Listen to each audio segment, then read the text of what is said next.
बात देने आए और इनके सारे बहुत से कार्यकर्ता नेताओं से मुलाकात हुई और इनका नुकसान ये हुआ इन्हें भोजन 2 बार बनवाना पड़ा, लेकिन मैं धन्यवाद देता हूँ। आने वाले समय में उत्तर प्रदेश में भारतीय जनता पार्टी का सफाया होगा। जिस तरीके से जनता निराश है, दिल्ली में किसान धरने पर बैठा है, हाल ही में जो भी परीक्षा हुई है सब में कहीं न कहीं पर्चा लीक हुआ है और बड़े पैमाने पर सरकार पे आरोप लगे हैं। सोशल मीडिया देखें और कुछ अखबारों को हम देखें तो किस तरीके से जानकारी और सूचनाएं मिल रही हैं कि जगह जगह पर पेपर लीक हुआ है। सोचिए, किसान धरने पर हो, 60 लाख नौजवान लगभग केवल एक पुलिस भर्ती के लिए आ गया उत्तर प्रदेश का। तो सोचिए उत्तर प्रदेश में क्या हालत है। और निवेश के नाम पर, इन्वेस्टमेंट के नाम पर वही कुछ लोगों को बुला लेना, मीडिया मैनेजमेंट कर देना और जनता में ये संदेश देना कि बहुत बड़ा निवेश उत्तर प्रदेश में आ रहा है।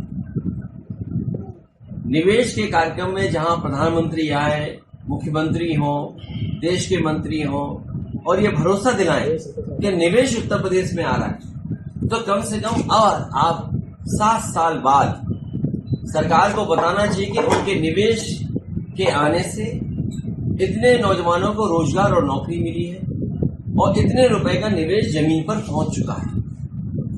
लगातार सरकार झूठ बोल रही है और जो चंडीगढ़ में हुआ है, ऐसे बोर्ड की लूट कहीं नहीं देखी होगी, जहां सुप्रीम कोर्ट के भी माननीय सुप्रीम कोर्ट से जो संदेश आया है, जो जिस तरह से बातें हम और आपने देखी और सुनी है, सोचिए क्या ये चुनाव हो रहा है?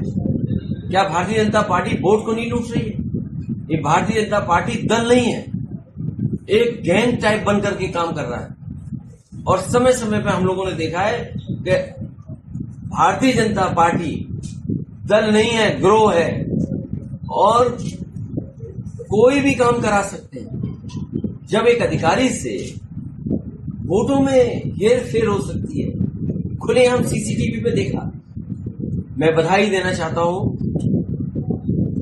सुप्रीम कोर्ट को, जिसकी वजह से कम जनता के सामने सच्चाई आई है।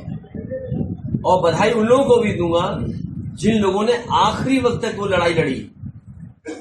अगर वो निराश हो जाते, चाहे वो आप दल हो, कांग्रेस हो या और दल हो, जिनकी लड़ाई की वजह से कम भारतीय जनता पार्टी का ये जो चेहरा है वो बाहर आ गया कि किस तरीके से दल नहीं, एक गिरोह के रूप में काम कर रहे हैं। अखिलेश जी, माहौल चल रहा है राहुल गांधी जी की यात्रा का, 2 जगह आप शामिल नहीं हो पाए, अंत भला तो सब भला, क्या समझा जाए? क्या माना जाए? आप समझदार हो?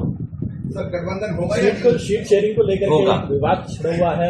कोई विवाद नहीं है, आपके सामने सब चीजें साफ हो जाएंगी। कांग्रेस इंचार्ज पांडे जी ने कहा है बीएसपी के लिए कि उनके लिए दरवाजा खुला है, कहीं आपने दरवाजा बंद तो नहीं कर दिया? इतनी पुरानी बातें बता रहे हो। मैंने आपसे क्या कहा? कितना अच्छा सवाल पूछा आपने। एक प्रत्याशी घोषित किया है गाजीपुर से, आप सब कुछ निकाल लो। आपकी पार्टी के अंत भला तो सब भला। समाजवादी पार्टी छोड़ने की बात करी है और वो कह रहे हैं कि पीडीए को जो है बर्बाद कर दिया है, पीडीए में कुछ नहीं है।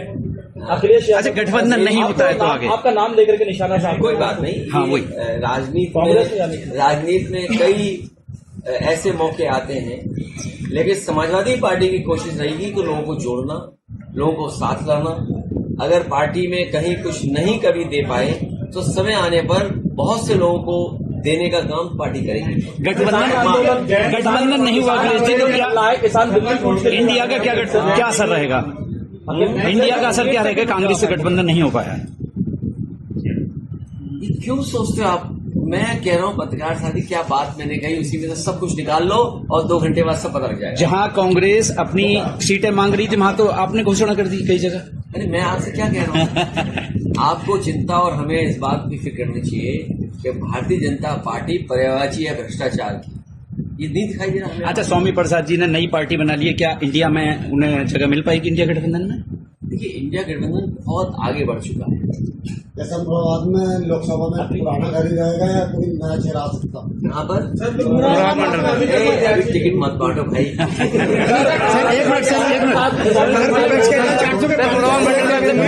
सर एक मिनट अभी धीरे धीरे अच्छा चलने दो। अगले जी धर्मेंद्र की जगह शिवपाल जी को कैसे उतार दिया गया?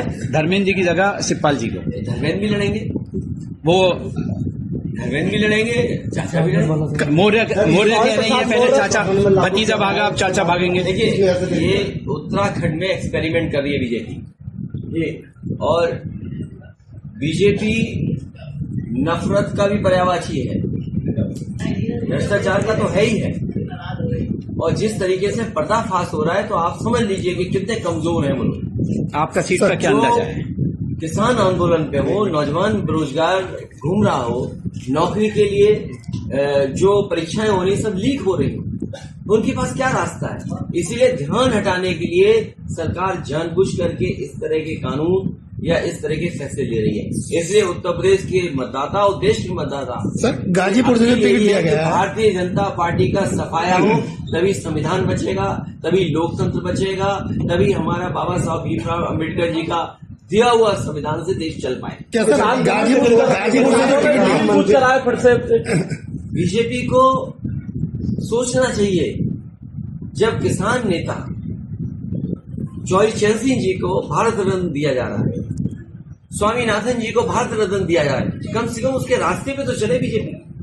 अगर इतने बड़ा फैसला सरकार ने लिया है और खासकर बीजेपी ने लिया है कि उन्हें भारत रत्न से सम्मानित किया है, तो कम से कम उनके रास्ते पे तो चले।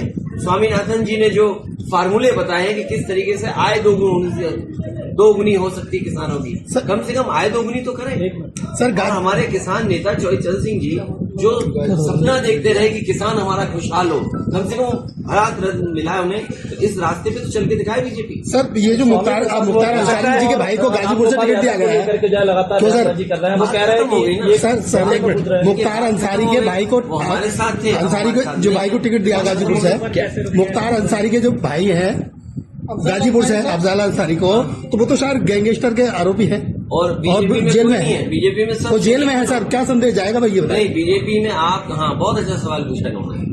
हालांकि मैं अभी मोबाइल पे मेरे पे वीडियो नहीं है, लेकिन मैं चाहूंगा आपको शेयर करा दूंगा। जी जी। अभी प्रधानमंत्री जिनके कार्यक्रम में आए थे, याद है बगल में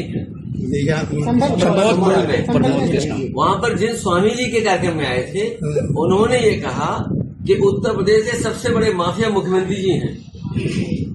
ये पता है आपको? उन्होंने एक स्टेटमेंट में कहा कि योगी जी उत्तर प्रदेश में ये है। सर आपको पता नहीं पता? सर राम मंदिर क्या बात कर रहे हैं आप लोग? अगले जी रात में ढूंढो जो अगले जी रात प्रमोद कृष्णम ने कहा है विपक्ष की दुकान में कोई सामान नहीं बचाया। किसमें? प्रमोद कृष्णम ने कहा विपक्ष की दुकान में कोई सामान नहीं बचाया। वो अपना कुछ सब कुछ बेच आए हैं। विपक्ष कहता है, बीजेपी कहती है 400 के पार है, तो आप क्या कहेंगे? उसी रास्ते पे ठीक है वो। सर बीजेपी कहती है 400 के पार है, तो आपका क्या कहना है? 400 हार, जनता तैयार। राजभर दिल्ली में कह रहे हैं कि लास्ट सवाल बस ये है, क्या कांग्रेस से गठबंधन होगा? कब तक ये होगा? बहुत जल्दी। सर जिस तरह से कांग्रेस और सपा से पार्टी छोड़ के इस नजरिए से देखते हैं, ये सब वापस आ जाएंगे, लोकसभा के चुनाव में और वो नहीं आएंगे तो उनके खिलाफ वाले सब वापस आ जाएंगे। इतना तो राजनीति आप ही समझते हो। सर बीजेपी पे राम मंदिर का मुद्दा था, इसके बाद आप क्या मुद्दा लेके चले? आप ये वो बच्चे कहाँ हैं बेरोजगार, वो जो अभी देखे ज्ञापन देखे, अभी मुझे ज्ञापन देखे गए। क्या ये ज्ञापन थोड़ा सा बताइए, क्या बनाएंगे 2024 में? इन्होंने कहा है कांस्टेबल परीक्षा लीक के मामले में न्यायिक जांच हो। मान लीजिए 60 लाख बच्चों ने परीक्षा लिखी, सरकार ये बताए कि 1 लाख बच्चों को 100% नंबर मिल गए, तो क्या सरकार नौकरी देगी उनको? 60 लाख बच्चों में जो परीक्षा लिखी है और जगह जगह से सूचना आ रही है, चाहे महोबा हो, इलाहाबाद हो, मुरादाबाद हो, आपका मेरठ हो, या उत्तर प्रदेश के किसी भी कोने में जहां परीक्षा हुई है, सोशल मीडिया पे देख लें या खबरें छोटे अखबारों की देख लें, पेपर बड़े पैमाने पे लीक हुआ है और लोगों ने 10 मिनट में 15 मिनट में पूरे आंसर्स लिख दिए। अगर 60 लाख 1 लाख बच्चे 100 में से 100 नंबर मिल गए उन्हें, सबसे ज्यादा 100% नंबर मिल गए उनको, तो क्या सरकार उनको नौकरी देगी? लेकिन अखिलेश और जी, मान लीजिए 10 लाख को 10 लाख 100% हो गए तो क्या सरकार नौकरी देगी? सरकार को सोचना चाहिए कि 60 लाख मतलब हर परिवार के 5 सदस्य और 50 लाख का हिसाब लगा तो 2.5 करोड़ लोग हैं कि नहीं है जो इस सरकार को फाड़ फेंक देंगे। सॉल्वर पकड़े गए वो बिहार के बताए जा रहे हैं। अरे भाई, सॉल्व करने वाला कहीं का हो सकता है, दिल्ली का हो सकता है, गुजरात का हो सकता है, बिहार का हो सकता है, महाराष्ट्र का। तो आपकी तैयारी क्या थी? यही तो सवाल है कि मान लीजिए 50 लाख बच्चों में 1 लाख बच्चों ने 100% नंबर पा लिए, तब सरकार क्या उनको नौकरी देगी? सर सपा कितनी सीटें मांगती है अपनी लोकसभा में? जितनी कर सकती है, ज्यादा से ज्यादा।